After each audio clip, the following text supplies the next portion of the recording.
This channel does not promote any violent, harmful, or illegal activities. All content provided by this channel is meant for an educational purpose only. Kaliachak কাণ্ডের তদন্তে রাজ্যে 15 সদস্যের NIA team আসছে।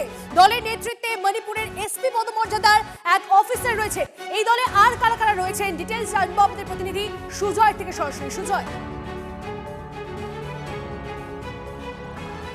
দেখো 15 জনের NIA অফিসারদের team তারা কলকাতা থেকে রওনা দিয়েছে মালদার উদ্দেশ্যে। আর কিছু সময়ের মধ্যেই তারা পৌঁছে যাবেন এবং এই যে টিমটা কলকাতা থেকে আসছে তার নেতৃত্বে একজন এসপি পদমর্যাদার অফিসার রয়েছেন, যিনি মণিপুর ক্যাডারের একজন আইপিএস এনআইএর সঙ্গে যুক্ত, এবং তার পাশাপাশি একাধিক ডিএসপি পদমর্যাদার অফিসার, ইন্সপেক্টর পদমর্যাদার অফিসার এবং সাব ইন্সপেক্টর পদমর্যাদার অফিসার রয়েছে। এবং এনআইএ সূত্র মারফত জানা যাচ্ছে যে খাগড়াগড় বিস্ফোরণের ঘটনায় যে যত বড় টিম গঠন করা হয়েছিল তারপর প্রথম এ রাজ্যে এত বড় কোনো তদন্তকারী টিম গঠন করা হলো।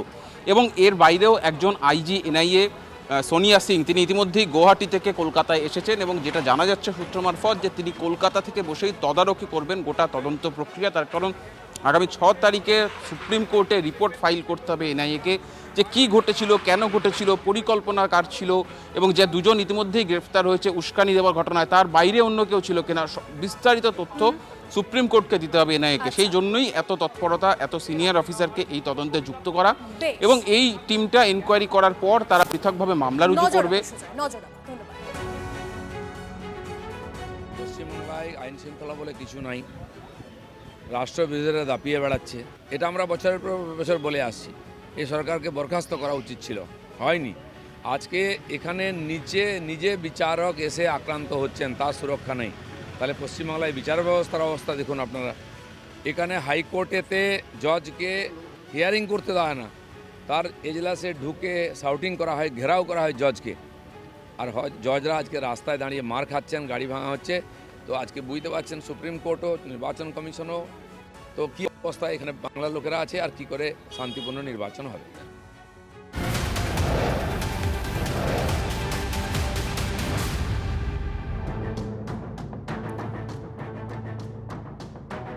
ফের ভিন রাজ্যে বাংলা শ্রমিক খুন। রাজস্থানের জয়পুরে, মালদার হরিশ্চন্দ্রপুরে পরিযায়ী শ্রমিক খুন। বস্তাবন্দি দেহ উদ্ধার, নৃশংসভাবে অ্যাসিড দিয়ে পুড়িয়ে খুন করা হয়েছে এই অভিযোগ পরিবারের।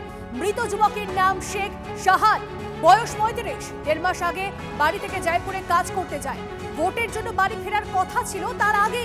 জয়পুরের বাসস্থান থেকে 1 কিলোমিটার দূরে বস্তাবন্দি রক্তাক্ত দেহ উদ্ধার করে সেখানকার পুলিশ। ওখানে তোর দলিতে বস্তার মধ্যে কাটানো আছে, মানে মোড়ানো আছে বস্তার মধ্যে। আমার বড় জামাই বলল যে আমি শুনতে পাচ্ছি যে নাকি তোমার ছেলেকে যে জায়গায় বসবাস করছে তার আগা বগন নাকি আমি শুনতে পার। মামা জামাই বলছে যে সাল্লার মধ্যে মানে কাল্লা কাটিয়ে মানে ঢুকাই রেখেছে। মালদার পরিযায়ী শ্রমিককে রাজস্থানে পিটিয়ে মারা হয়েছে, জ্বালিয়ে দেওয়া হয়েছে। তার পরিবারকে তার দেহ দেয়া হয়নি।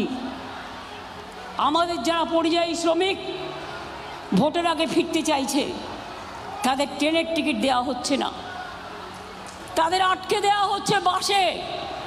উত্তরপ্রদেশে ঢুকলেই, উত্তরপ্রদেশে বাংলায় কথা বললে অ্যারেস্ট করছে, রাজস্থানে বাংলায় কথা বললে অ্যারেস্ট করছে, উড়িষ্যায় বাংলায় কথা বললে অ্যারেস্ট করছে, মধ্যপ্রদেশে বাংলায় কথা বললে অ্যারেস্ট করছে, দিল্লিতে বাংলায় কথা বললে জ্বালিয়ে দিচ্ছে। মনে রাখবেন, বাংলা বিরোধী বিজেপি এরা কাউকে পছন্দ করে না।